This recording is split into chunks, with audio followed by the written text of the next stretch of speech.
Hello everyone, welcome to All the Film Things. I'm your host Elizabeth Wilds, and today is a special episode as I welcome Graham Zielinski. Graham Zielinski is an award-winning cinematographer. He takes on a variety of projects, including working on films, commercials, music videos, and featurettes. Not only does Graham take on a wide range of projects, he also takes on a variety of roles. Aside from being a DP, he has both on and off-screen credits, including but not limited to as a director, actor, gaffer, producer, and writer. Graham won the Best Cinematography Award this past June at the Milan Gold Awards for his work on The Art of Sneakiness. Graham is the owner of his own production company called Graham Z Media. You can find many of his projects on grahamzmedia.com or on his same titled YouTube channel. I am very excited to welcome Graham Zielinski. Thank you very much for joining me today, Graham. Thanks for having me. That was very impressive, actually. Thank you. I don't think I've ever actually spent time putting together a bio that nice. I was just looking at your work and your website and seeing the award. I remember you posting about it a while ago. So, yeah, that's just all your accomplishments, your work. That was nice. I appreciate that. Yeah.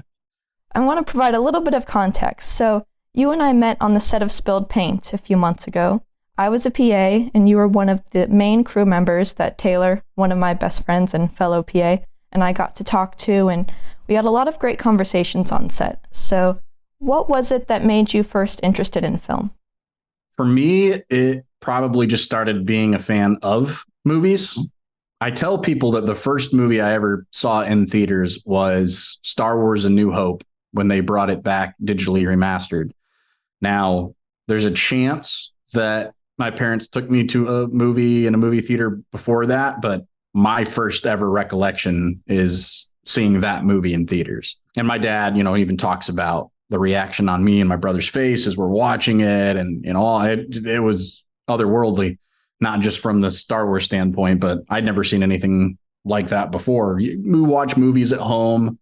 I remember growing up on E.T. and my favorite film of all time is Jurassic Park. So those were movies we watched at home, a little square TV on tubes and all that. But that was the first one I saw in theaters to my recollection. And the spectacle of it kicked off a drive to try to be a part of it, whether it was as an actor or a writer, or director. And then the longer I was in this industry is when I kind of tailored more to, I think cinematography is what I want to do. Did you tailor that down when you were at Full Sail, or did you already know going into Full Sail? When I went to Full Sail, it was actually after I had spent some years as an actor, and I knew how competitive and tough it was to make it as an actor. So I had told myself going into Full Sail, I didn't want to learn a position that was highly competitive. So no writing, no directing, no producing, no even cinematographer at that point. I started out, I think, on a couple of projects as the first AD.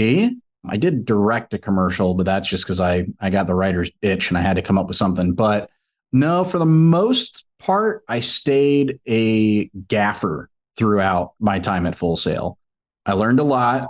I graduated, and that's when I probably started having to work with production companies and different productions where I had to do a little bit more of everything. You run lighting, you run sound, you run camera, you're maybe a two-person team at the biggest. And so I was an intern or a apprentice. And through that is really when I realized, I like the camera. When you first started using the camera, did that come naturally to you, or did it take a while for you to really get comfortable and be able to do the camera work that you're doing today? That's a good question. I don't think it did come naturally to me at first. And arguably, I would say probably my first few photos were nothing that would inspire anyone to think I'm a cinematographer. I really kind of had to learn digital photography first, your aperture and your ISO and your white balance and all the things that are fundamentals. Now I talk about it and it seems so natural that I forget others don't have that knowledge or where I was to start. So I always get some blank stares, but once I had those down, it changed the way I shot. But I think somebody's eye, you can certainly work on different things to tweak parts of yourself and composition and things. But I think there is still at heart an artistic eye within us all. And it's just the way we see the world. I've wrestled with that greatly just because my taste in what I like to watch versus how I shoot is pretty different. And a lot of my training does come from, real estate photography and seeing the world very large and, very structured, and trying to get creative is always kind of a challenge, but I enjoy that challenge. And for a while too, the way I combated it was to try to shoot a lot of moving shots and predominantly using the gimbal as a tool to do so. I kind of gained a little bit of a reputation for being the gimbal guy on set. So you talked about how Star Wars was a very big milestone in your life, seeing that for the first time on a big screen. I know Jurassic Park is your favorite film, so why is Jurassic Park your favorite film? Two reasons. One, just because it purely kicked off me doing this for a living and being the inspiration behind that. I mean, I told my parents growing up I wanted to be a paleontologist until I realized that I was more entranced by the spectacle of dinosaurs coming to life. And then that's where I wanted to be. But the other reason that it's my favorite movie is I'm a big thriller kind of guy. It doesn't necessarily have to be full horror or full action or, any one heavily dominated genre. But that was the thing that I loved most about Jurassic Park, is how many different genres it encompassed while maintaining that thrill throughout the film. And you watch a lot of movies nowadays and they all go different directions. It's where you really appreciate directors for what they bring to the table. But Spielberg, I would almost say, kind of stepped it up in terms of what maybe Alfred Hitchcock had laid before him. Is he just really knew how to engage the audience. And I really like his films, though Fincher's probably my favorite director now. It's the two of them make the movies I most like watching. I love that you shouted out Alfred Hitchcock. He's one of my favorites. Yeah. Is he someone that you enjoy too? Yeah, I was going to actually ask you, do you have a favorite Hitchcock film? So my normal answer is North by Northwest, but it should be Vertigo, but it was spoiled for me. So it technically is Vertigo. I mean, he's someone who, there's not so many bad films, I feel like. I really loved this one. Not many people have seen. Have you seen The Wrong Man? Don't think I have seen that one. That one is actually based on a true story, which Hitchcock never really did, starring Henry Fonda. I remember reading about it or hearing about it. I haven't watched it. It's on the long list of movies I still need to watch. But yeah, Vertigo was a great one. Is that your favorite? No, my favorite hands down is The Rear Window. This is the thing that really, as a filmmaker, blows me out of the water. And less so much about story. Like, a good story is going to be a good story no matter what. But when somebody create a film where you're limited by location, one room, let's say, out a window. Rope was another film he did that I really liked. But to be able to get an audience through an entire feature story and you never leave the room is a huge testament to knowing what skills you need to call upon on for film. Because at any point it could end the film. The storyteller could have, a weak story. The acting could be poor and now it gets drawn on. The cinematographer doesn't keep it interesting enough and you lose the drive to stay in it. Even audio, thinking, oh, we're just in one location, I don't need a lot of sound effects. It's like, no, you really got to know what you're doing to make something interesting. And actually, there's a film I watched recently. It's with Jake Gyllenhaal. He plays an operator, a dispatch operator. And they did the same thing. I think it's like 2 rooms the entire film. And I was totally entranced. That was the one he did. It came out during COVID, right? Yeah, it's really good. Ethan Hawke on the other line. I don't remember who was, because they never cut to it. You're always with him. So I guess I never looked up who was acting with him. But yeah, great performances. Great job. You mentioned Fincher. He's another one who is visually, his films are so unique, and I think he is one of the greatest of his time working today. Mm-hmm. Because he has a very specific style. Like, Hitchcock has a very specific style as well. Yeah. I know you said your work is very different from who you would say your favorites are, but is there anything that you take from watching these directors that you utilize in your own work? Oh, of course. With Fincher, the thing that I will say is, like, going to film school, there was always certain directors that people became, fanboys of, whether it was Spielberg or whether it was Tarantino or Christopher Nolan, right? Whatever's popular of the day, filmmakers became fanboys or fangirls of. They go out and they're, oh, this is my. When you look at it, Fincher's fanboys or fangirls typically like him because of Fight Club. But Fight Club wasn't the film that actually made me a Fincher fan. the movie A Girl with a Dragon Tattoo is the film that made me the Fincher fan because Wow. for me, if you take everything kind of that story off the table for a second, it is incredible how that film was told, where you as an audience member feel like you're solving a case with the characters, whether it came down to the lens selection. I know he used tilt shift. I know he used macro. I know he used, I mean, from how it was shot to the story itself. Because I watched the Swedish version, which is always great. I almost love films that have been made previously and you get to see that comparison of stories. Yeah, I mean, it just huge fan. And then, I got to see The Social Network, an otherwise boring and drawn out story. And that was told with such intensity. Then you go into Seven, one of his other famous, and that was getting to really see him through kind of a unique blend of like real world and hyper anti-realistic, dreamscapey Seven Sins kind of thing. I quickly, just was like, yeah, this is the movies I like to watch. My style, as much as it pains me to say, I probably have more of a camera skill set in comedy, Okay. which is very, opposite of thriller. But certainly I watch these guys to try to figure out how. The good thing for me, though, is when I watch a film as the filmmaker I am today, the way that I can tell if it's a good film is if I just lose myself to the immersion of the story. If I just fall into the movie, it's a good movie. And so that's the hard thing for me is trying to study some of these films and going, unless I turn the sound off and give myself an hour and a half to watch a film without audio, I'm not necessarily going to sit there and pick things up with a fine, detailed comb. I'm going to fall into the story every time and get sucked into watching it. Do you find that there are still a lot of films coming out today that you are able to immerse yourself into the film and get lost in? Yes. The one most notably that comes to mind was Blade Runner 2049. That movie, it's funny. It was so good that I know I've seen other more recent films that were fantastic, and I can't think of them because that just steals the forefront of my brain. But I think the other thing, too, is that's probably the last movie I saw that had such an impact on me. Wow, that's 2017.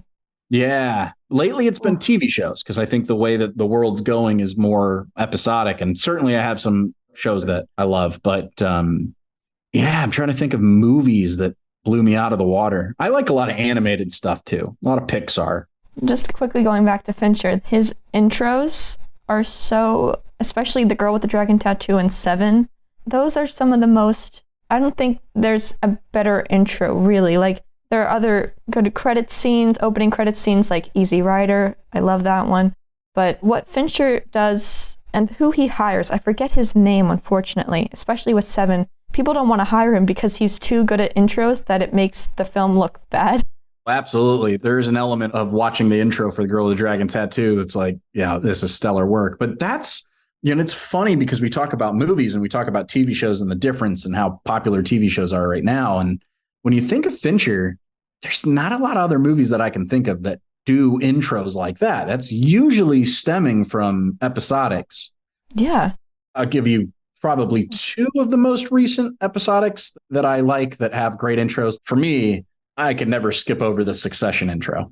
It is fantastic in its own unique way. It tells a story before the episode ever comes on or the show comes on. You know what the story is going to be about. That, and then similar to The Girl with the Dragon Tattoo, but has a great intro, is both Daredevil is fantastic and Black Flag, or not Black Flag. Drawing a blank on it. Maybe it is Black Flag. I'm going to pull it up real quick and check so I don't sound crazy. With Fincher, this is a little debate, but what do you think, Fight Club or Seven? Oh, Seven, hands down. Thank you, because everyone talks about Fight Club, but no one's looking at Seven. That's that fanboy, fangirl mentality. And arguably, I would say this. If you're not a filmmaker, you're just a general audience, Fight Club tends to have a greater impact on culture. But when you become a filmmaker and those little details, the other things in that world start adding up and matter, then for sure it's, one of his other films, including Seven. Yeah. There we go. Black Sails, that's what it is. Black Sails is a great one.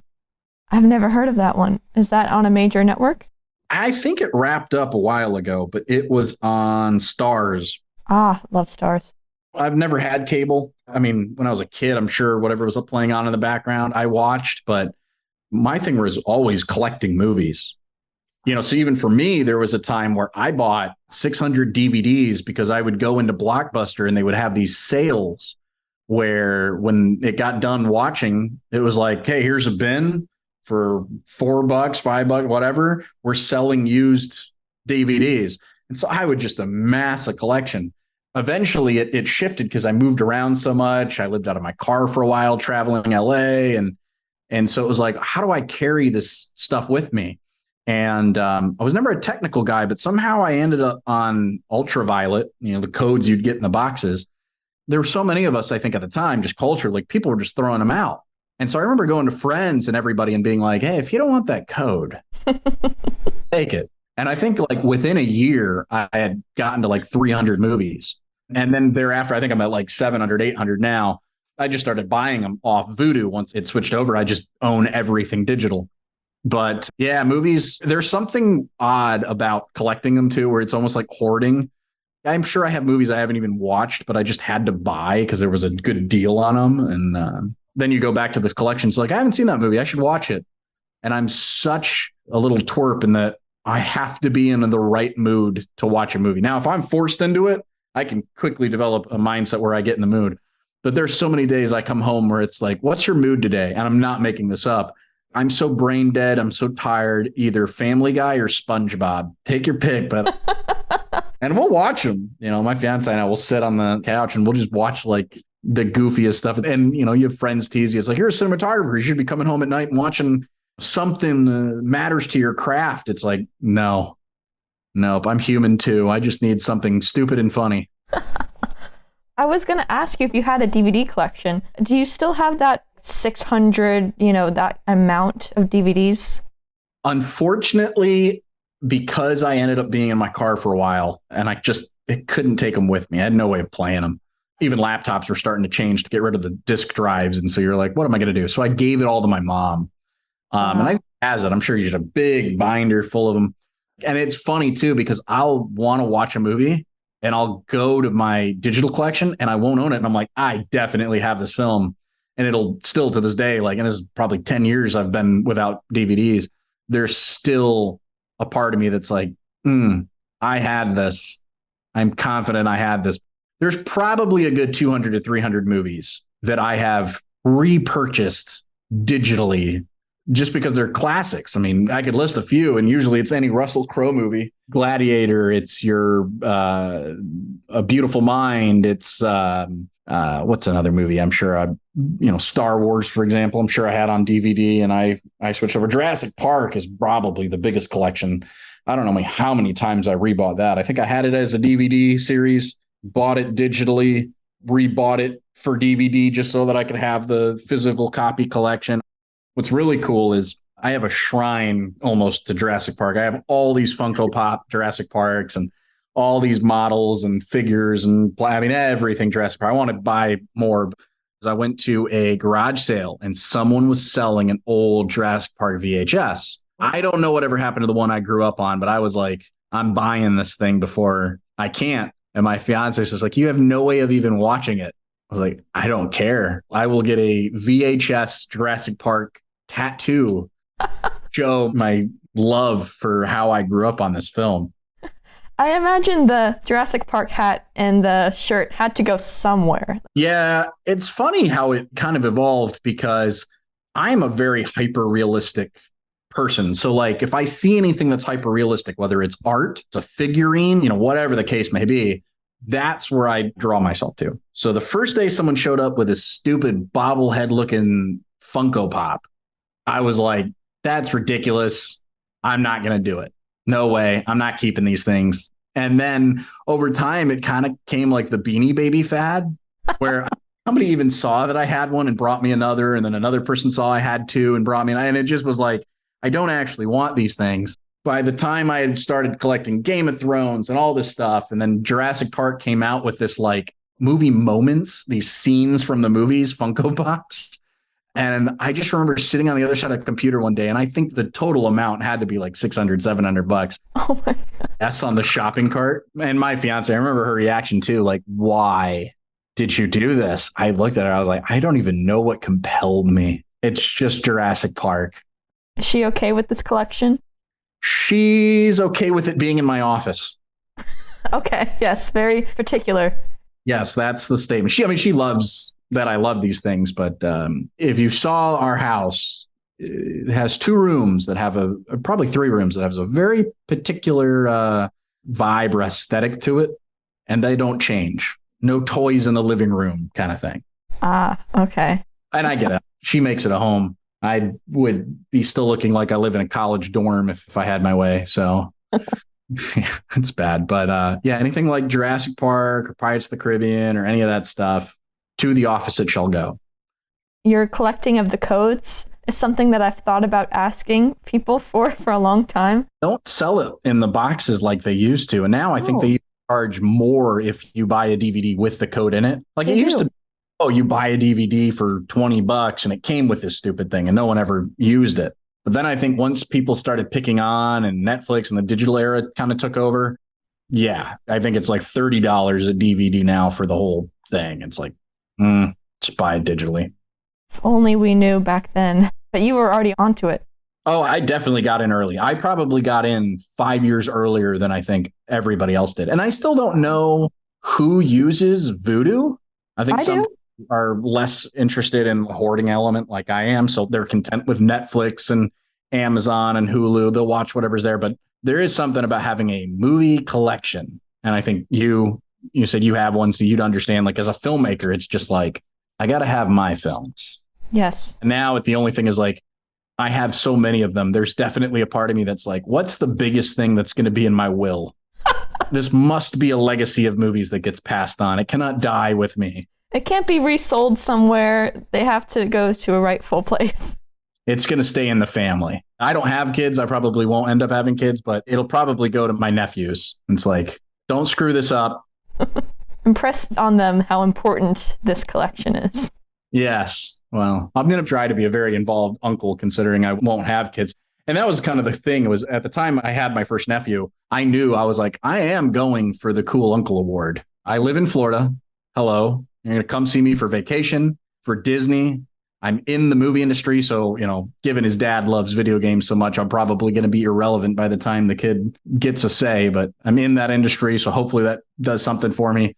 And then at the time I had a bearded dragon. She since passed away, but I was like, I have a living dragon in my house. How cool of an uncle can you get? Do they appreciate it yet? Or it's going to come in the future? Which? That they'll have a deeper appreciation for how cool you are. I think, I don't remember what age I was, but we would be best friends. We'd play with our Star Wars action figures. We'd amass all the Millennium Falcon AT-AT toys and all this stuff. And that's kind of the age range that I, as an uncle, feel like that's when you're going to get the cool one. Mm-hmm. And certainly as they get older and the brains develop, but with anybody, if their interests go a different route, then maybe I won't be the cool uncle, but I'm hoping for the title. I hope so. You have to give this collection to people who are deserving. You have to bring that legacy down of this incredible love for film. Well, you just think like one day I'm going to be gone, and if not for family, who's going to care about what I've done? Yeah. That's a big thing too. When you're a kid and you get into film, it's all because of the movies. And I understand Steven Spielberg a lot more for this now. It's like you get into movies and you go, I want to have a lot of fun. But then as you get older, you start thinking to yourself, I want to have an impact on people. I want to do something that benefits others long after I'm gone. And so for him, it's, the war movies and telling the stories that would have gotten forgotten and different elements. And for me, taking it even a step further and going, lately I find myself really drawn to documentaries. Is that something you want to venture off into in the future, to be a documentarian? A few, and I really do like them. But the thing with documentaries, and this is going to sound really difficult, there are certainly people that will pay you to tell a really important story, but they're far and few between. And for every one person that's willing to tell you for a good story, they'll pay you to go out and do a documentary. There's probably 5 or 6 great stories that exist out there that people don't have the funds for. And that's the stuff that breaks your heart because you go, this is a story worth telling as a documentary in its truth and entirety. And I don't know if anyone will have the time or resources or funds to be ever able to share this or get it out there. Probably the greatest one for me was a homeless shelter. In their voices? Yeah. That was really moving. Thank you. They needed a fundraising video. So they came to me and they said, this is what we're willing to pay for. Don't have a lot of funds, but we need to get the message out there. And I was the one that said, you pay me what you can. I just have to pay the bills. And I'm not looking to be a millionaire, but if I can have the bills covered, I'll do more with this story. So as you saw in that video, I mean, when we decided to put out a fundraising piece, I said, we're not just going to put on a sales video. We're going to do a documentary. And I think it'll have a greater impact. They released it at the mayor's gala. And I remember sitting in an audience talking to some just really tough, men sitting at this table and, strong in the community. We'll make it great. And the video plays and I turn over and this guy beside me, probably 56-year-old dude, is weeping. Wow. And I was not expecting that reaction at all. And I was like, good, this is a story that needs to get out more.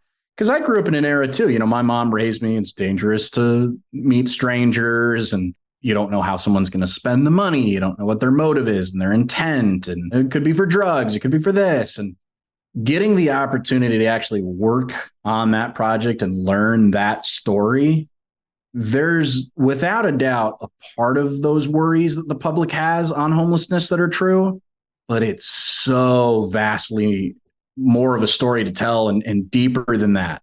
Everything ranging from, one of the big topics of the day is mental health, but even economics where, there's so many people that are getting old and they're on Social Security or something. So they have a house, they're at a fixed income and rent goes up. Three things happen with that. Either health declines and they just fall out of being able to, sell the house, they could end up homeless. The other thing is funds run out and, my mom, for instance, she's not computer savvy. And so it makes me think there's probably people 20 years older than her that end up homeless. And it's just because they lack the comprehension with age and with everything else going on to figure out how to get onto a computer to get another home. And so they just get abandoned, whether they don't have family or whatever the case may be. But that was a huge one. That was the one that I wasn't expecting was oh my gosh, there's a lot of people that just don't have the mental capacity to hang on with society anymore and they get left behind.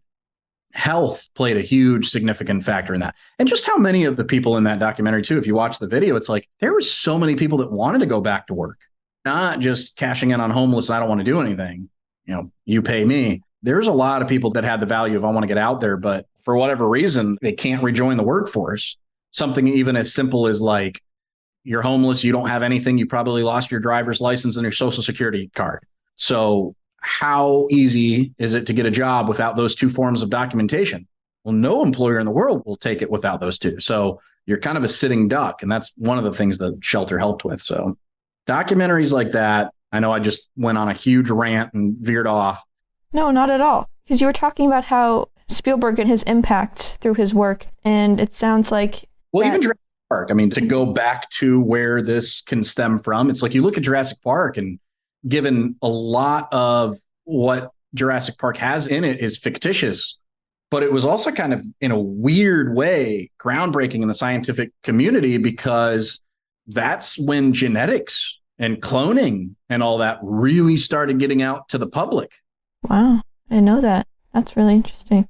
With Spielberg's impact and how you've described it, even just from a fictitious story through The Fabelmans more recently for aspiring filmmakers, that's one that especially moved me. It sounds like from your experience at the gala with seeing a very manly man crying, is that the kind of emotional reaction you hope and impact you hope to have on an audience?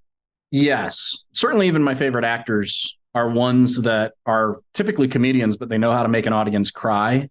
There is something about a movie, and I can't explain it. There's a lot of movies that are just entertaining. The Marvel movies will entertain you. And there's certainly some movies that are a fun ride, a scary flick. But the ones that touch your soul are my kind of movies. And that ranges everything from Kung Fu Panda to Spider-Man to Jurassic Park. And I know that's a wild deviation, but there is something that, I mean, I'll tell you another great movie. Actually, I forgot about this one when I was talking about Blade Runner, but I did see the new Spider-Man Across the Spider-Verse with Miles Morales, and that's it. That's one of those films that hits you in the heart and it makes you think a little differently. You hope it brings a little difference of a humanity to the world on how we treat one another and how we navigate this life. And I get it. Some of it's naive hopefulness, but it's definitely the movies that I like. I think that's a powerful way to convey empathy is with movies. Most people aren't very good at talking to others or letting them into their lives or sharing things. And so when you go on an adventure with a character and you let them into your home and you spend an hour with them, it can have an impact. Absolutely. Film is a very powerful medium in many ways, and especially through empathy, how you can put yourself in another person's shoes. You can learn about different stories, different lives through film. There's just nothing like film. Nothing like it. I mean, and don't get me wrong, film isn't the only medium. Certainly there are books. Storytelling has been around for years. Here's a fun fact for you I learned and I thought was really cool is they actually talk about the original cave paintings. You'll have an animal and they'll be really confused because they're like, why does this thing have 8 legs when an elephant, for instance, only has 4? Well, when you hold up that torch to the wall and you move the light from one side to the other, it changes the shadows. They actually thought that some of those original cave paintings were done the way they did was because they were moving pictures. Wow. Use the light to shift the shadow and make these things move. And so when you think about it, it's like, oh, great, pictures are cool. But some of the earliest ways that we were telling stories on cave walls were movies. They were moving images. That's amazing. So there is something special about film, for sure.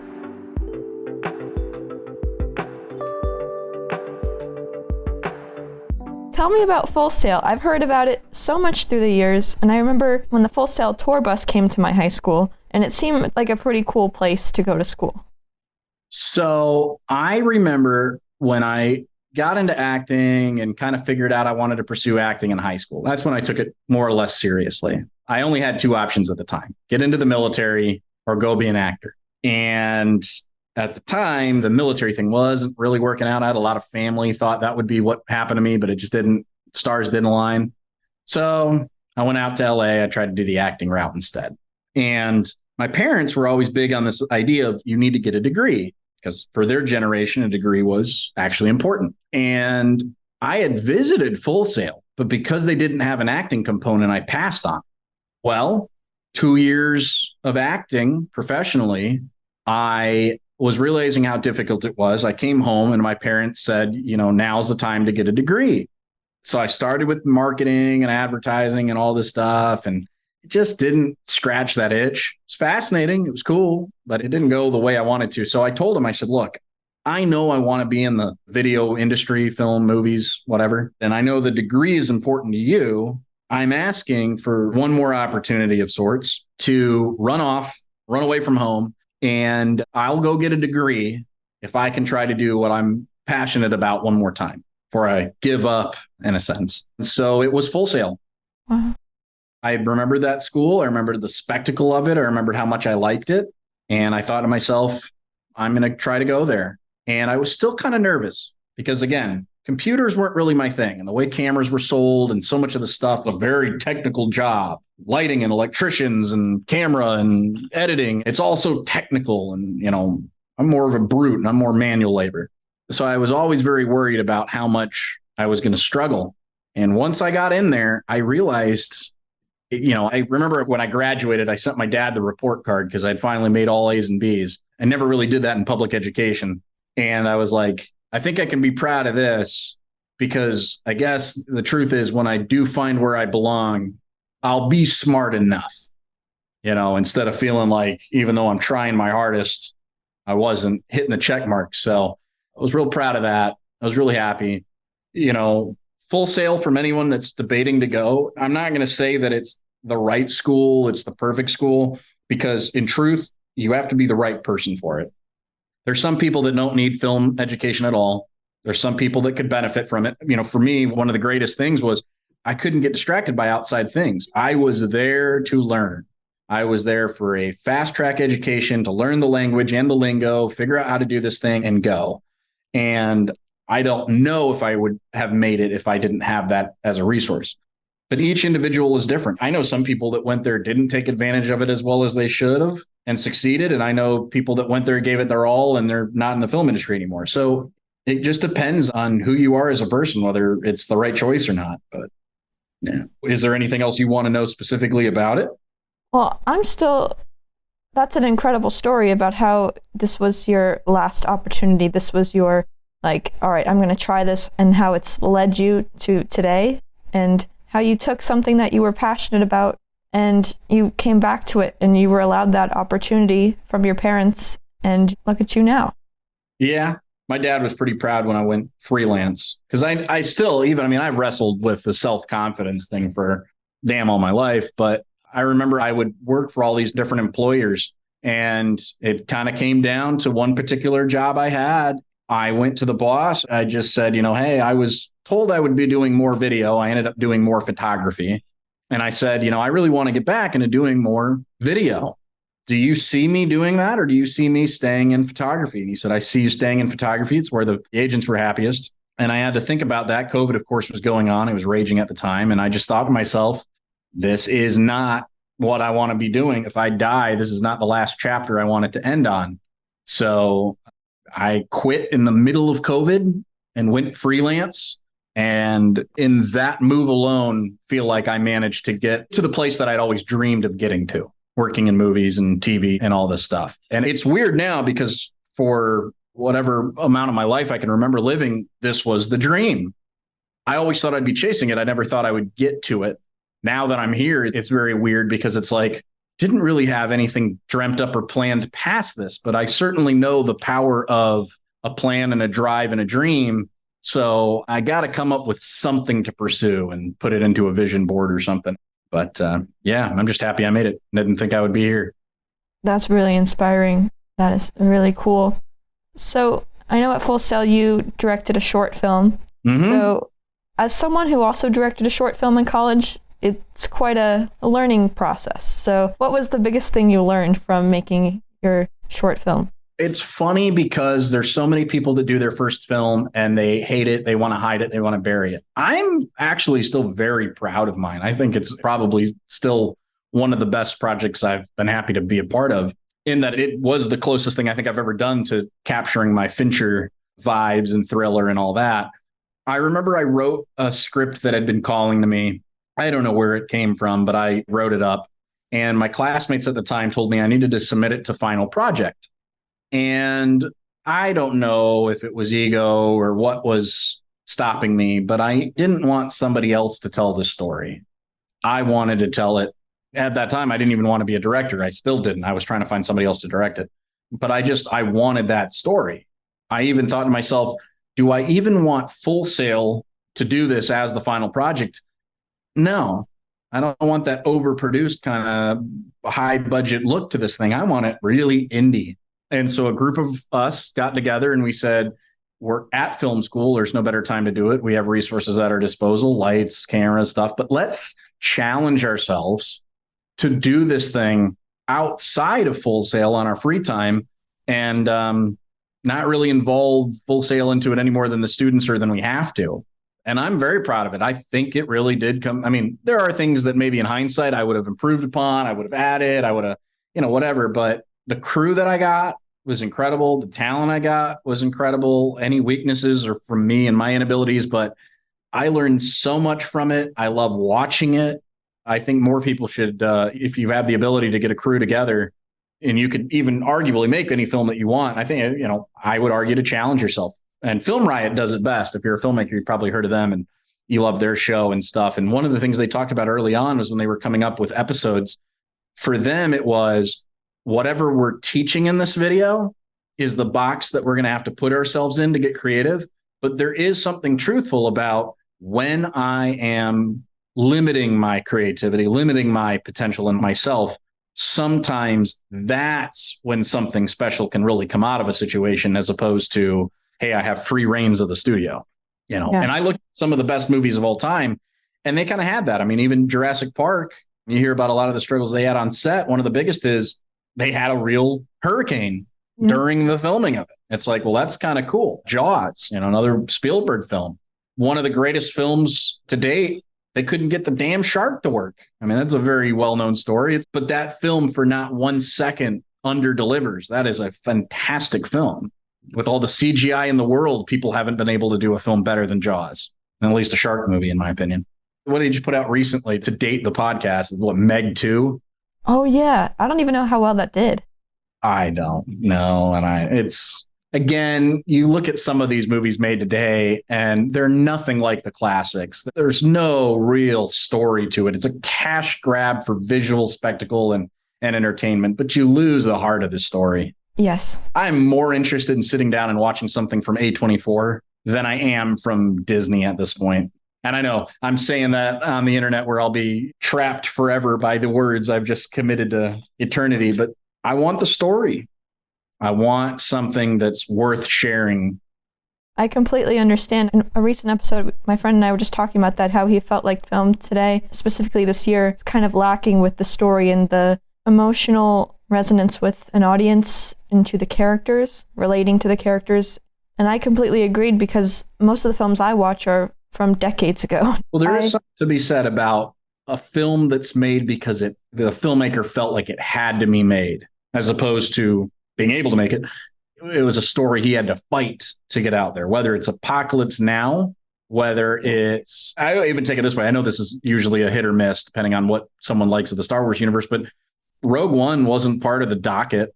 Rogue One wasn't a film that, necessarily had to be made, but that guy that came up with the original idea really had to get this out there, really wanted the film made. It's one of my favorite Star Wars movies. I like that. Peanut Butter Falcon. It's a story had to be told. That's a great mention.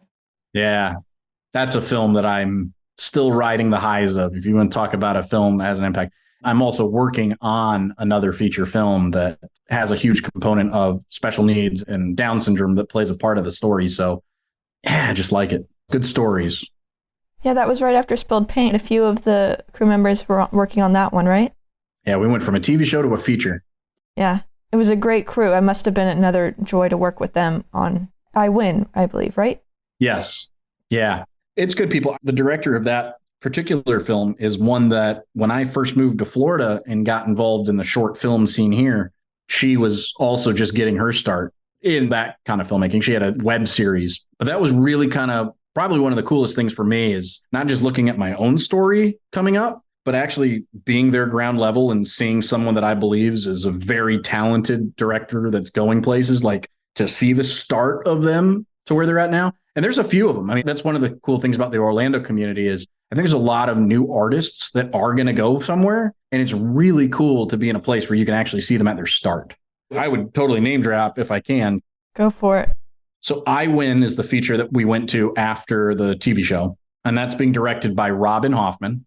Definitely keep an eye on her. Another project I just worked on recently was with Tristan Ortiz. And he was a guy that when we first met him, he was a sound guy. He was an audio guy. And he was very adamant that he wanted to be a director and that it was just tough because everybody relied on him for sound. But he got out there and he directed. He directed documentaries. He directed short films and everything. And he's another one I really strongly feel is going somewhere.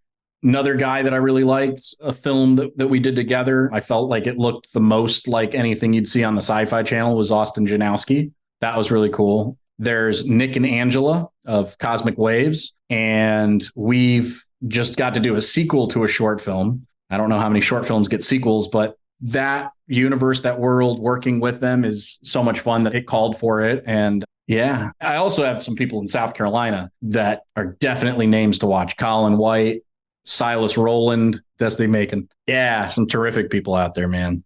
I know inevitably I'm going to forget somebody and they're going to call me and be like, "Whoa, I didn't mean it. I didn't mean to leave you out." Yeah, really special people, really cool people. So even Spilled Paint. Oh, yeah, Brandon? I would actually say that one of the delights working with him on that was he's a stellar actor. That was kind of a cool thing to see. He was such a great director, and he was so nice to everyone on the crew, and you really learned a lot from him. You weren't intimidated by him or anything. He was just a really good guy. He made time for his crew. He wasn't above it. It was nice. Yeah, that being my first set to be on, that was really just a great experience. You can usually tell what kind of production it's going to be if, at least in my experience, if you are only able to crack jokes and have a good time within your own department, it's fun. But when it's the whole set that comes together, every cast, crew, you name it, that bonds and has a relationship, that's something special. Yeah, Spilled Paint was definitely one of those, and I'm just hoping I get that kind of experience again. It was such a joy. Well, the biggest trick to this industry isn't what you have as far as equipment. It's not how polished your resume is. It's who you know and how long can you stay in the game. Because inevitably, who you know is going to play an effect. They're going to bring you on. They're going to connect you to more people on sets, and further down the rabbit hole you shall go. But also just, I mean, I've been in this industry now for over 10 years. Wow. And I can tell you that every moment I just fight to stay in it, something inevitably comes up that pushes me even further into the world of professional cinema. Does it ever get frustrating when, because it is a tough industry to be a part of and it's tough to find jobs. I was going to ask you about the Orlando film scene and what that's like. It seems like maybe one of, if not the most popular place in Florida to film. Yes, I contribute it to probably 3 groups. There's 3 groups that are going on in Orlando that make it a perfect place for young filmmakers getting their start. I mean, Hollywood is huge. Atlanta is big and well connected. But if you want to get started, you want to, might not pay a lot, might not be exactly how the unions run their stuff, but Orlando is made up of women in film and television. And that is a great place to network. Yes. And it's a great community to kind of get stuff going. Take that and bridge it to Orlando independent filmmakers. There's a lot of people that have opinions on that, but I can't think of a better way to challenge yourself to get a film made, get it out there, network, get connected to people, and you never know who you're going to meet. I worked on one project for OIF. It was a short film, and it led me to getting a drone operator credit for a feature film. And so, you think about that, it's like, I don't know many places. I mean, even short films and student films, when you're in LA, that's what they told you to get into. That's how you got going. It was incredibly difficult to find anyone doing a short film. Very far and few between. Student films were equally tough because students were constantly transitioning. OIF does it on a quarterly basis, 2-3 times a year. They have a challenge, and they're a great catalyst for just getting you going. Because there's other film festivals where, there's really no urgency to making a film. It's like, oh, great. When you get one done, whenever you do, throw it into the festival. We'll be here. But OIF is competitive more on the front end, where it's like, you got 2-3 months to get something written, produced, done, into this thing, network, go. And I really like that. And the last one is the ICFF. Regardless of what your political or religious or anything viewpoint is, it is a great group of Christian filmmakers that, again, they're just making stuff. And they're probably a little different. They're not necessarily doing the short films, but I've worked on quite a few things from feature films to web series, all because of the stuff that's going on there, and met some great connections out of it. They're just another group in Orlando worth paying attention to. I think if anybody were to try to get their start and could plug into those 3 groups, your chances of success will come very quickly. And the only question you may run into, which is the one that I'm running into, is how can I meet more professional people? I just want to network more. Yeah. Well, WIFT is excellent. I'm a WIFT member as well, and all the networking events and people that you meet just from different events. It's a really excellent organization. Yeah, they're very good. They're a great bridge because they will include anyone that ranges from high budget productions, union, big shows, to the videographer that just does this for a living, 1-person crew, to the hobbyist that's trying to do some fun stuff on the weekend. It takes everybody. And that's something that is really helpful. And when I say takes everybody, even though they're called Women in Film and Television, it's not an exclusive group. Anyone can join, male, female, anything in between. So there's a really strong chance that getting connected with them could lead you to the next step. Absolutely. Before you talked about confidence, did it take a while for you to gain confidence on your skills and in your work? Oh, for sure. And there's a lot of times where I still don't have it. Really? Yes. That's the one cool thing about film is it's always a challenge. If you think that you've figured it out, you're probably in trouble because at the very least, there's thousands of other people can do just that. So how are you standing out? How are you getting the business? How are you getting the work? If you ever just settle for, I figured it out, you're in trouble. It's got to be a challenge, but it's fun.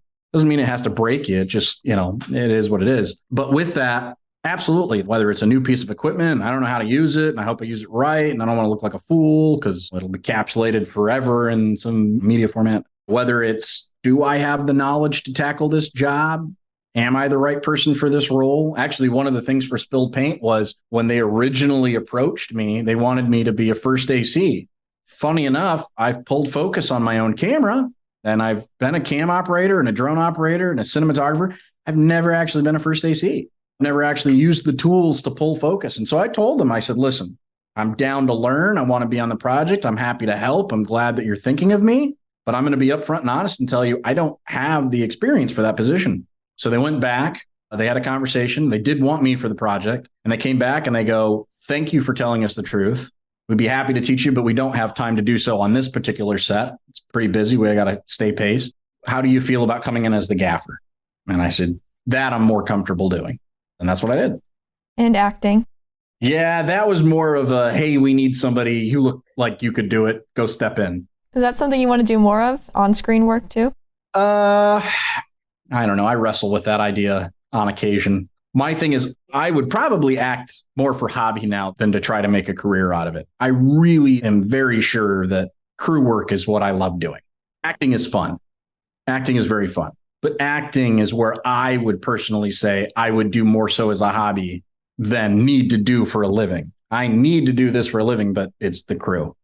Interesting. So how has the Graham changed from your first day on a set to now having worked on dozens, if not possibly maybe 100 sets? I don't know. Could be. I don't know. I'd like to think that when I was younger, I probably had a little bit of an ego and thought that I knew more than I did, and was excited by the idea of, I tell people all the time, especially when I was an actor. I mean, the big thing for me there was this idea of being famous. Ooh. I've now come to the realization, I tell a lot of actors this, I'm like, look, if you love acting, then everything from being the main character to acting on a small stage that only 2-3 people could come out to the show for, to being background in a film, that's all acting. If you really want to be an actor, you'll love all of that and you'll pursue all of it. But if you have to be the main character, then truly be honest with yourself. And I'm not saying you haven't put in the work and you deserve it and your agent, that's a different story. But I'm saying if the only kind of acting that you really want to do is when you're front and center on the screen, then you might be facing an even harder objective in this industry, because it might not actually be acting that you're pursuing. It might be ego and fame and all of those things, which fine, if that's what you want to do, but that's a tough road. And so when I was honest with myself, I really did want to act, but definitely know yourself to know what you're willing to do and what you're not willing to do, what you want to do and what you don't. But some roles are very demanding, and you have to be willing to step outside of your box for the sake of an authentic story and character. One of the best things an acting coach ever told me is the moment you judge a character that you may have to portray means you can't play that character authentically, and it's probably not the right character for you. So when I was an actor, I really liked the method stuff. I really liked trying to really become a character, because if I kept any part of Graham, I wasn't going to play that character. And there's some actors do it really well. You keep a part of yourself, makes it more honest. But sometimes playing those dark roles, they're very difficult, and probably enjoy doing more comedy for fun than having to do this for a living and getting taxed out by the bill on therapy I'd need afterwards. So, yeah. If I acted, it would be for fun. I don't know if I would do it for a living or try to make a career out of it again. You've done various roles, as we've mentioned. Is there a dream role, or is there like a job that you would like to take on just 100% entirely in the future?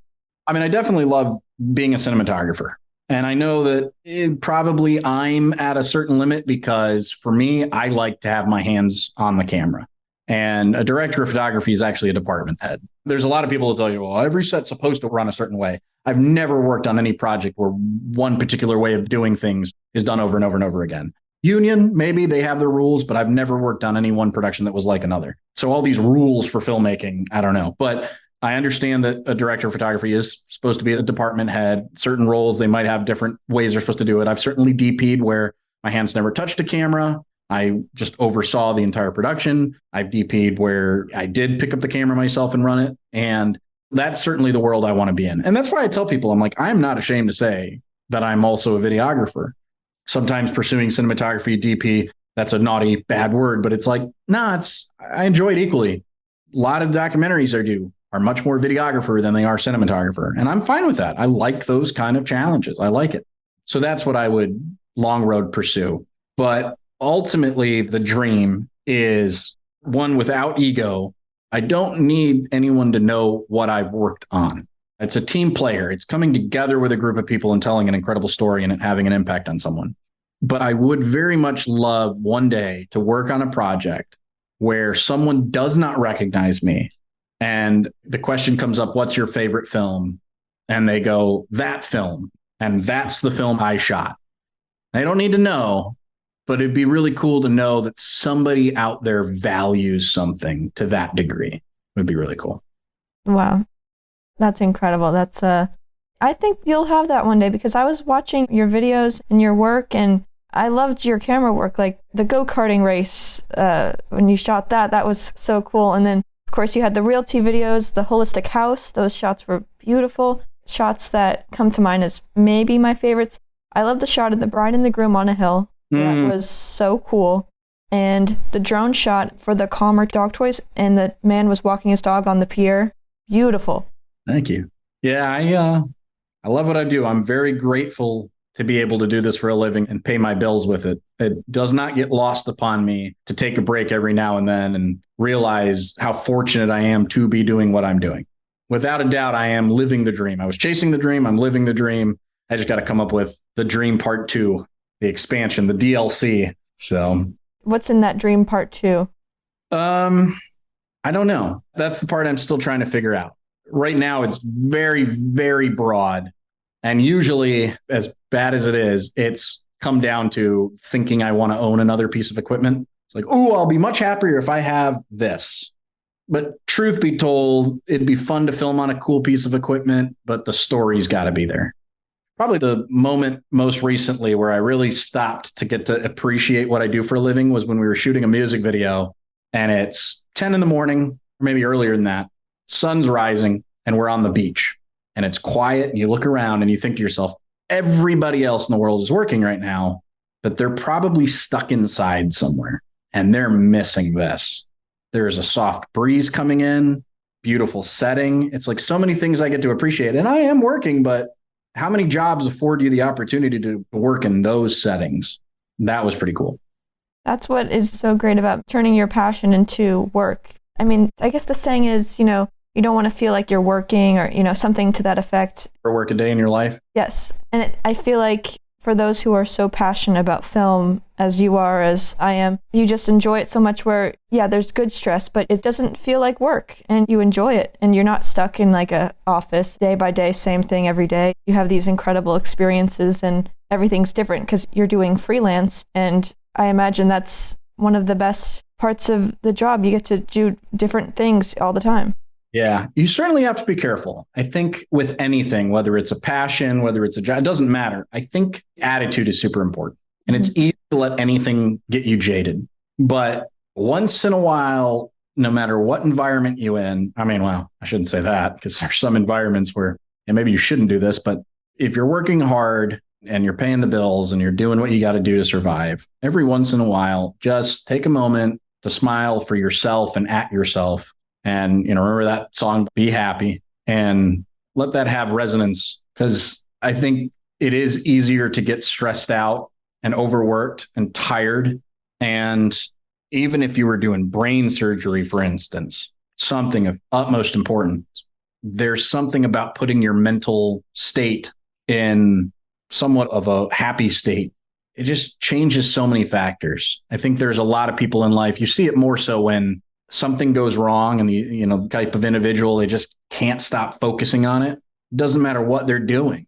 Everything just gets so negative, and not necessarily the world I want to surround myself in. I'd rather be, for lack of a better term, I'd rather be shoveling shit with a smile on my face than doing what I assume would make me happy and be miserable the whole time. Yeah, I think that you just said it perfectly.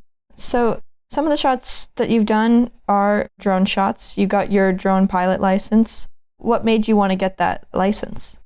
I don't know if I really wanted to get that license, but I'm so glad I did. For me, I think it started around high school. I did Civil Air Patrol. I had really fun time flying the RC airplanes. And eventually, I think I stumbled into real estate.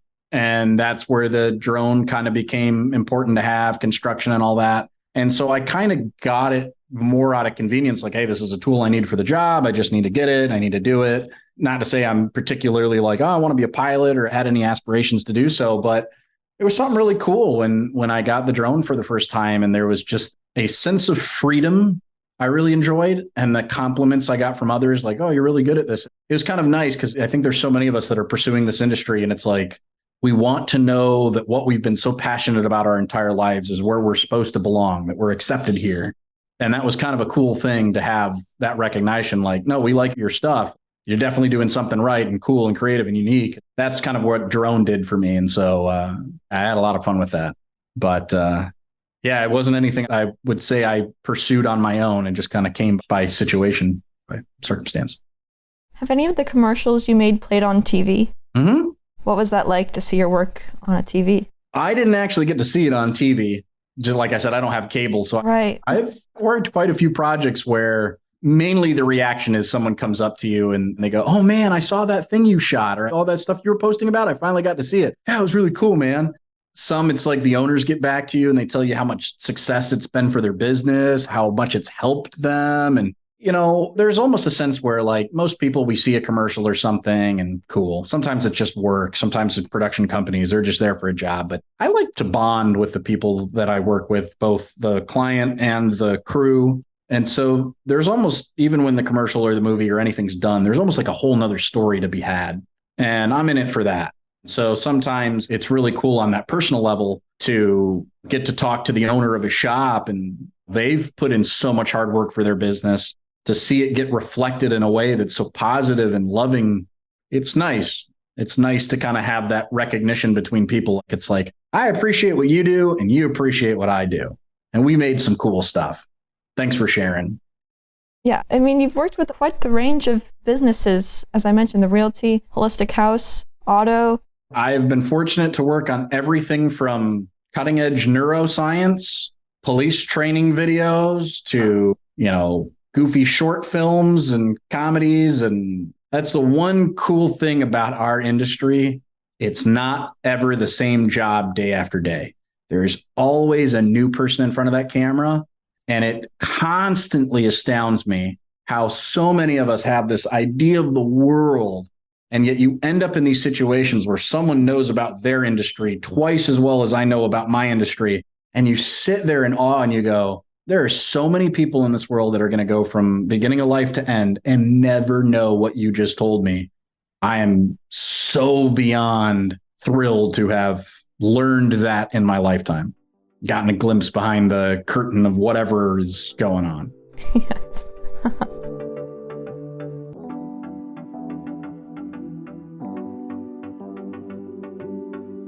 What has been your favorite place you've traveled to for a job? Ooh. I got kind of like two answers for that. One is, one of the greatest jobs I ever worked was one that I didn't have to travel at all for. It was done in the town that I live in, and that's the homeless shelter. I can't pass that up and be like, oh, the coolest place was when they flew me out to here and put me up here and we did all this. Certainly that is amazing, but it was equally cool to film something of that magnitude and that importance, just like I didn't even have to travel but 15 minutes up the street. With that said, I think probably the closest I ever got to filming a Michael Bay kind of movie was when they sent us to Atlanta or South Carolina for the police training videos. And we do a lot of these simulations where they're responding to certain calls and different things. And that's got to be another one of those projects that I just enjoy the most. I mean, running around filming SWAT guys and police officers and droning after vehicles and over police officers in pursuit, and all this stuff it feels like a Michael Bay movie. It's very fun. I mean, no explosions, but, you know, fast car chase sequences and all that stuff. It's a lot of fun. Have you ever gotten to meet or been starstruck by anyone? Yes. It's funny. I've definitely had a difference in opinion being in the industry. You start realizing a lot of them feel more like coworkers, even if it's the first time you've ever worked with them. I don't know if I've necessarily been so starstruck by someone that I've met on set, because I usually just go into work mode. And I know I hear stories from my fiance like, oh my God, I can't believe you. And I'm just like, yeah, I just didn't see it that way. But the coolest experience was probably when I wasn't on a film set for, I was up in Michigan. I was just in a unique situation where I got to meet Samuel L. Jackson. Whoa. I met a lot of cool people in LA, don't get me wrong, and equally probably just as famous celebrities, but I can't get over the fact that that's probably my favorite story ever of meeting a celebrity. And there is not a nicer human being I've ever met than him. He was a really cool guy. Really, really nice. The only thing that bums me about the story is that when he asked us, what film do you recognize me from and what film do you guys like? We were kind of younger at the time and Star Wars was coming out. We jumped to Star Wars and I missed the opportunity to tell him to hold on to his butt. Jurassic Park. So did you just meet him just randomly, or was there like an event? We were supposed to go to a concert and we were eating at this restaurant that happened to be connected to a bar, and the bar was connected to a golf course, or it was close to a golf course or something. And our concert, for whatever reason, I don't remember at the time, but it got canceled. And so we were bummed, and the server came over. And like I said, we were little kids. I mean, I couldn't have been more than 12, 13 years old. So I'm not in the industry at this point, which might have played into being starstruck. But the server was just like, yeah, if it makes you guys feel any better, don't get me in trouble.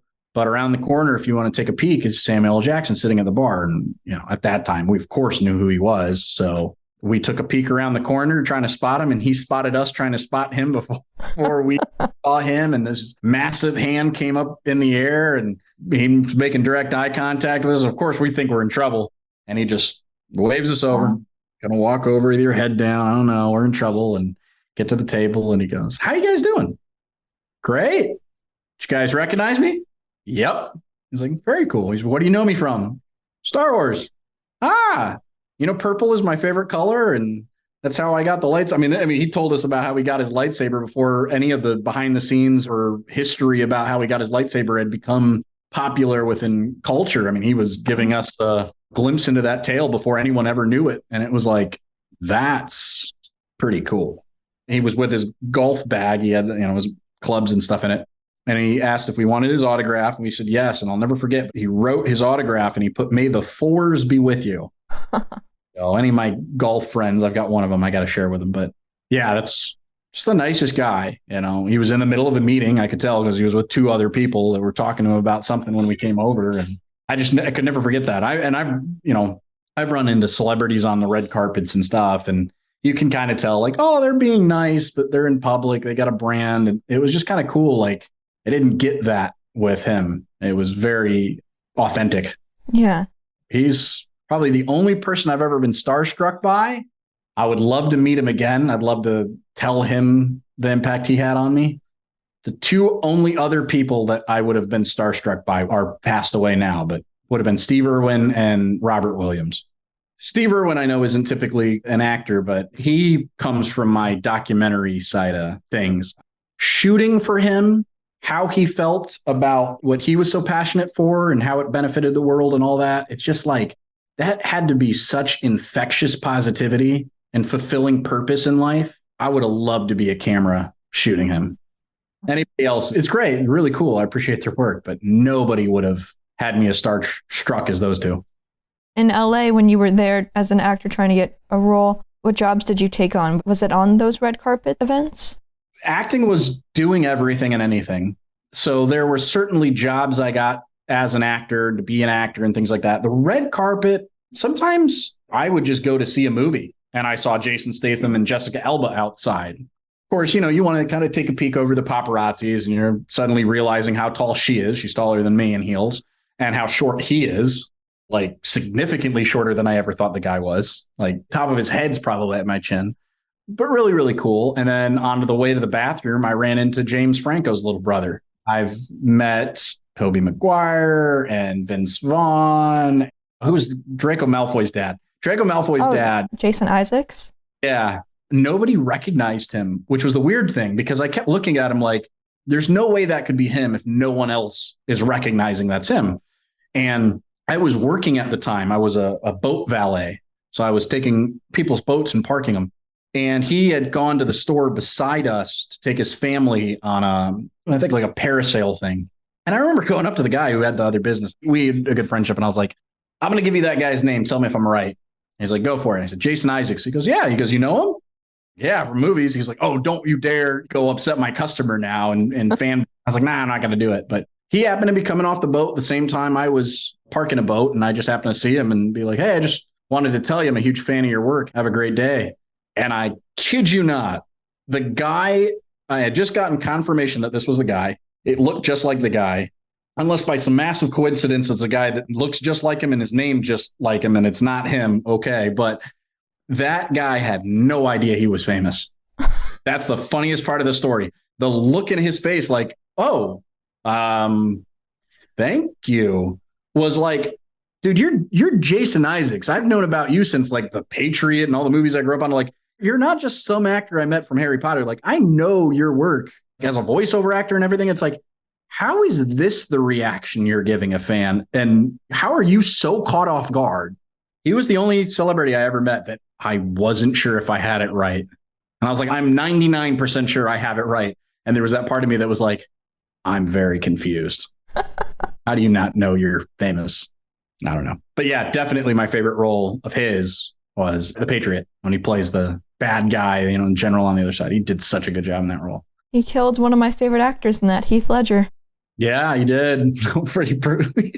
Yeah, it was bad. Yeah, such a good film. No one talks about that one, but yeah, that's a great film. I know everybody likes Braveheart, and Braveheart's a great movie, but I don't think there's ever been a movie about getting vengeance that is better than the scene of Mel Gibson when he just destroys that guerrilla warfare with his kids up in the forest and they all have the right. Never a better scene where he's just hacking the dude with the hatchet and just looks back blood. It's just like, yeah, that's pretty badass. How do you think you'd react if you ever gotten to meet Steven Spielberg? Oh man, I'm going to make a huge assumption and say that if I got to meet him, chances are it would be a very quick hi, hello, very Comic-Con, signing up for an autograph. I feel like it would be cool, but there'd always be the longing to have a deeper, more meaningful conversation with him. Like, he's not the kind of person that I would just want to run into. I'd want to genuinely sit and pick his brain. Yeah. So that would be the hard thing for me. I feel like I would meet him and just wrestle with how I met him. That's how I feel about Christopher Nolan. I want to have like a long conversation with him. Some of these people, it's like, you can't just meet them. Yes. You got to interact with them on a human level, not a surface shallow level, like a deep human level. Like, let's talk. Filmmaker to filmmaker. Let's talk.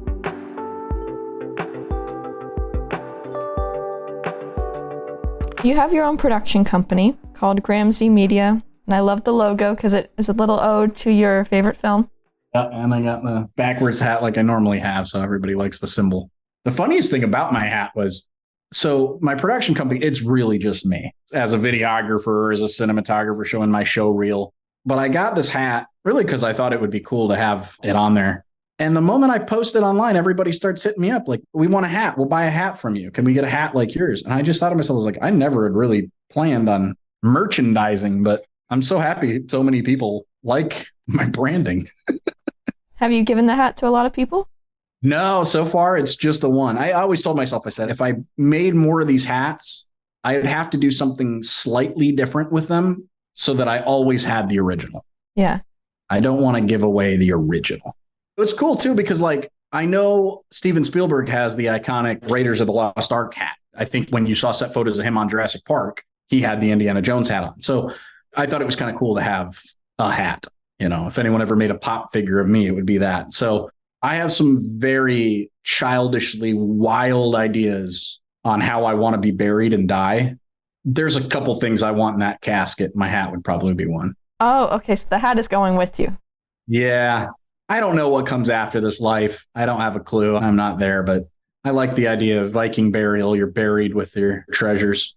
I'm probably a little strange, but my will is probably going to be a very detailed list of how I want myself to be buried, or I'll come back and haunt you. What made you start your own production company? it kind of became one of those things where when I went freelance, I wasn't sure if I needed to set up my business as like an LLC or a sole proprietorship or something. So I figured I could always be Graham Zielinski, but I wanted something that was a little bit more company related, trusting. Like I'm not just a person, I'm a business. I look like a business. So that's kind of where Graham Z Media came from. In truth, I mean, I am a production company from the standpoint I'm a business. You can hire me, you can do it, but I'm not a 30-person crew. It's just me, myself, and I. So I wrestle with how much of a production company it is, but that's kind of how it came about. I used to have one. If you ever watch Free Me, that's the first film I ever directed. And at the time I had a production company because that was the .com of the day. That was the thing to do. Everybody has their, production company for their movies. And so I was Firestar Films or Firestar something or other. The thought behind it was I had been out in LA and that was the place everybody said is where you had to go to make it. And I was so determined to have, if I had to come back to the East Coast, that I would still make it here. And so it was the idea of a comet. Firestar's whole thing was a comet going across the sky. And I was coming back like a firestorm, bringing the light that I had gotten back. But yeah, I don't know. I think if I did it today, I'd probably do Graham Z Media or something like that. When you're making a commercial or something for a client, how do you also retain your own creativity when creating a vision for someone else? I'm sure on some other productions, it might not be this way. I've worked with a lot of clients, directors or commercials, doesn't matter, where they kind of have more of an idea of what it is they want to say and what they want to see and what they want to do. But how that's done is left up to me. And I really enjoy that process. I like the ability of you saying, this is a commercial, specifically a testimonial. It's to ensure my client, people that see my video can trust me. They hear the good resources. You go figure out how you want to shoot that.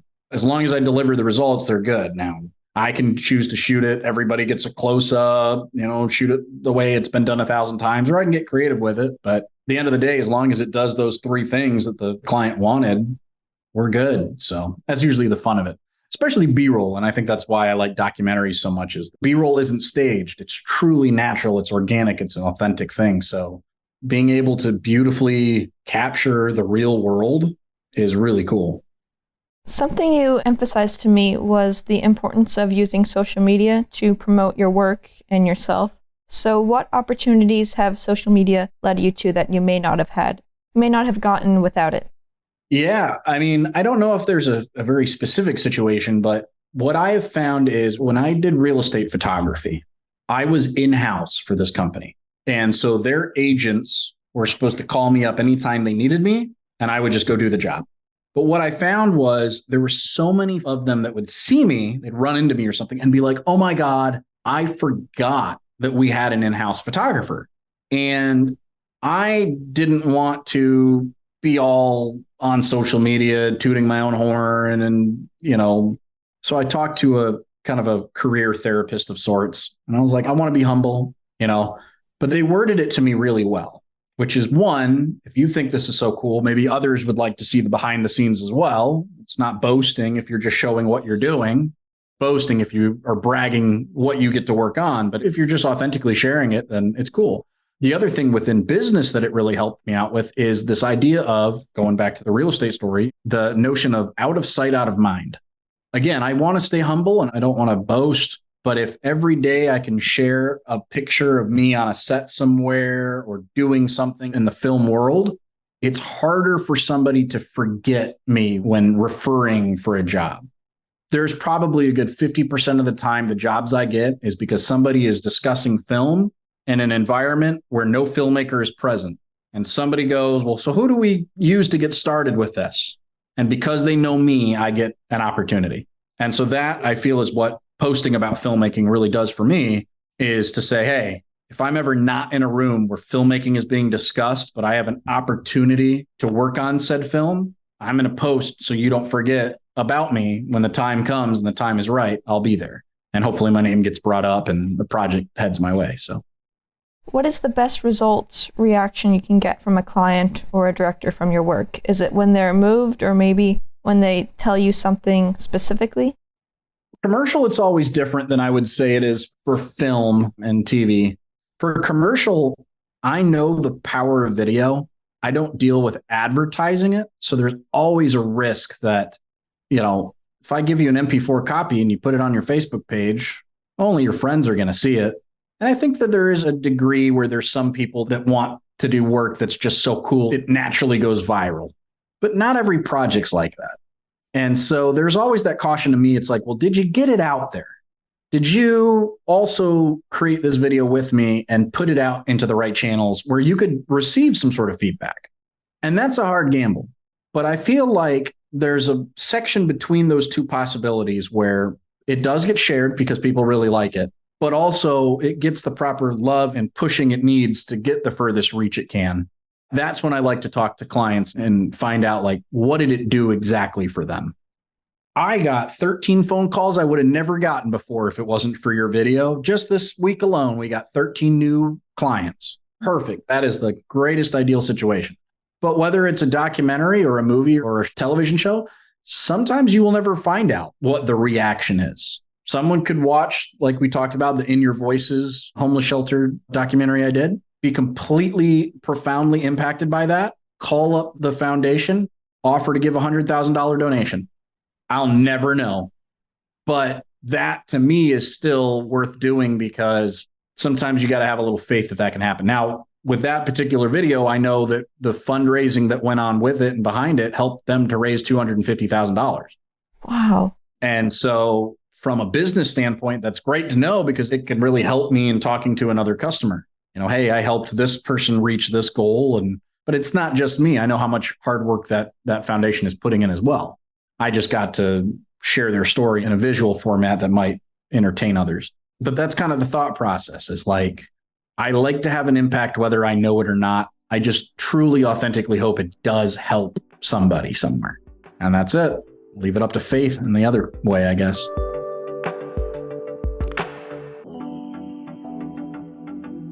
Thank you so much for joining me today, Graham. I'm so appreciative for not only this conversation, but our conversations on set. You taught Taylor and I some things about production and equipment that I'm especially grateful for. And when the Spilled Paint shoot ended a few months ago, I asked you if you wanted to come on and you were all in. And I'm so happy we got to do this just to see how much gratitude you have and how you approach film and your work is really inspiring. And I've really enjoyed hearing your story. Thank you. Thank you for having me. Anytime. You're always welcome to come back. I'd love to do another episode with you sometime. Yeah, maybe if you, I'll put this out there. If anybody watches this and has more questions, specific questions, something I want to know, I'll come back on and gladly continue to help others the way I can. I would even say this. I know you got to edit this down to 90 minutes and stuff. And we've spent the last, I don't know how much time talking about my history and stuff. But is there anything after Spilled Paint ended or after your experience so far in the film world that you're at the point that you have another question and there's something you want to learn or figure out? Well, one of my questions that I cut was about how difficult was it for you to get a job after graduating? Being in Florida, there's not too much around, especially where I am, because you're more Orlando, you're around more productions. There's not too much going on in St. Augustine, Jacksonville. So what would you say would be the biggest advice into finding jobs with production? I have networked through WIFT and all that, but how would it get me to the next job? So the three ways that I would say you can get another job or get more busy is a killer PA is never forgotten about. If you can get on more sets as a PA and crush it, be invaluable, you will be remembered not only by that production when they decide to do another production, but by the crew that you met on that production. You will be recommended, you'll be referred. Sometimes it's hard because not everyone is in a position where they can hire, but being a good PA, people will remember you, people will want to bring you on, and that's a really good way. That's just networking. The other way is, it's two paths, but it's kind of under the same umbrella, and that is kind of creating your own opportunity. Either get into shorts, get a little group together and go film something and submit it to short film festivals. Go attend film festivals and connect with others. Be active and proactive in finding out what filmmakers have shown up and how you can work with them, whether it's PA or what other crew position. But while that's true, the narrative side, I would say whatever small businesses you're connected to, go shoot something for them. If you've got a Saturday free and you've got a friend that's got an aquarium store, go do an aquarium video that's fun for you that they can use to advertise their business. Chances are they'll start referring you if the video's good and they're grateful for you doing it. And that's kind of another thing is like, I'm not saying do everything for free, but if you can do a couple videos, it builds you a reel, it builds you a network, it gives you experience, and people are usually pretty grateful. Word travels quick. The fourth way, and the fourth will kind of go back to the first thing I mentioned. Sometimes find a production company, like a studio or something. And even if you can't necessarily get on a job, just find out how you can spend your time with them, how you can help. Hey, you guys need help charging batteries, organizing gear. Can I come out for maybe the first 2 shoots as like an intern and just learn, be an extra hand? I mean, I've been on sets where I can't necessarily afford to pay someone and I wouldn't take advantage of anybody, but I can't pay them. So I don't bother to reach out. But there might be a person out there that's fine with that, just wants to come get some set experience, walk away with something for their demo reel. Usually you got to be careful who you work with that, because I've also been on the other end of that where I've gone and worked for somebody and like, oh, you didn't shoot that, I did. You can't use it for your demo reel. It's like, well, that sucks. But if my hands were on a camera and I got a shot, I feel like I should be able to use it. But find good people. They're out there. Usually this industry weans out a lot of the people that no one wants to work with. So be as proactive as you can. I just had a networking event where I got to speak on this. I was brought into Full Sail to talk to a class. And one of the things I talked about there is the idea of you can always ask to be a part of something. You can always offer yourself to help. If you push yourself and you promote yourself, yeah, people might get a bad taste for you and be like, yeah, he was kind of self-promoting the whole time. But there is very much a difference between the idea of, hi, I'm an actor. You want to work with me? I'm an actor. Yeah, of course. And like, hey, if you happen to have any work coming up, I hope that you thought I did a good job. I know even if it's a situation where you might not be able to afford another person, like I'd love to come on just for the opportunity, the experience. You do that 1-2 time, and I'm not saying 1-2 times for the same person, but 1 or 2 times for different productions. You get your foot in the door that way. You come in and you crush it and you kill it. Good people, and this is key, don't let someone take advantage of you, but good people that are working in this industry, they won't let you volunteer for long. They will find some way to get you something and get you started. That is all the advice I can offer. Hopefully it helps. It does, definitely. I'm working on a short film for WIFT, trying to get that done, but networking. Oh, is far for you? I highly recommend trying to do something for one of these OIF challenges, even if it's just you and a cell phone. Just try to fit within the guidelines of these competitions, 24-hour film festival, whatever it is. Try to make material. Don't beat yourself up if you can't make it happen, but try to do it. And that is certainly a way that will really help you out. I always see the Orlando festivals and the 24-hour ones coming to Jacksonville. I just hate that I have a driving restriction with my back pain. Like, that's what really narrows things down for me, besides film not being quite a massive industry in this area. I mean, the most work you'll ever do is as a one-person crew. You'll just stay busy. The more that you start having to specifically say what position on a film set you can do gets harder. And I'm not even just saying that from a PA standpoint. I know like a script supervisor is a great position, but that's highly competitive. Don't let that defeat you though. Even if your back pain is an issue and your best case scenario is to be in a wheelchair, for instance, it's easy to think to myself, oh, well, if I'm in a wheelchair, nobody's going to hire me to do this job. They need me to be able to walk. Don't limit yourself to that mentality. Say you want to do it anyways. See what they decide to do, but don't cancel yourself out of the equation before asking. Do what you can and don't overstretch your limits, but don't be afraid to ask how I can get involved and try to get involved. That's a good point. Yeah. There's not too much going on right now, but I hope once the strike ends, I'll be able to take your advice into action a little bit more. And I would say that as far as the strike goes, it's very important what's going on.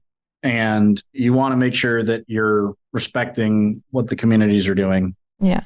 Perhaps it's different if I lived in a major hub. Maybe I'm missing a piece of the equation. I think that the unions, especially with it being SAG, is much more directly connected to narrative-based work. I don't know how much any of the strike has on the commercial side. Maybe like a Union City, LA or something, all work is halted no matter what. But I hate to say it, I'm non-union. This is a right to work state and I got to pay to keep the roof over my head. So I hate that it's tough on anyone, but I can't stop for a moment. At the end of each episode, I give the floor to my guest if there's anything you would like to end with, whether it be a film recommendation, a plug, or a saying. So is there anything you would like to conclude our episode with today? Go watch Jurassic Park. I don't know who hasn't seen it by this point, but something that I can say. I don't know. I'd love to give some sort of profound answer that as inspirational as the movies we talked about. But in the context of what we've talked about here, dealing with self-confidence and all the rest is, I'll keep it as simple as just don't limit yourself. All work can be hard work, but sometimes it's worth the challenge either way. And just try, truly, truly try, give it your all, and just try to hang in there as long as you can. And I think that if you do those two things, the world will see and it will support you. If you're really, truly trying and you're really willing to stick it out, you won't be abandoned for long. Good things will come. Thank you again, Graham. This was a really great episode, and just thank you. And thank you all for listening. Until next time, bye. Have fun editing.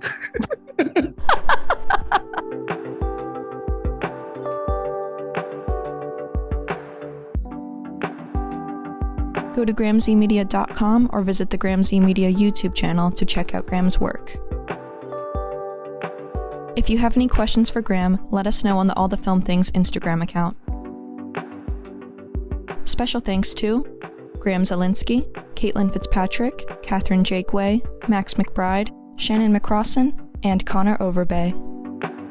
This episode was recorded on September 6th, 2023.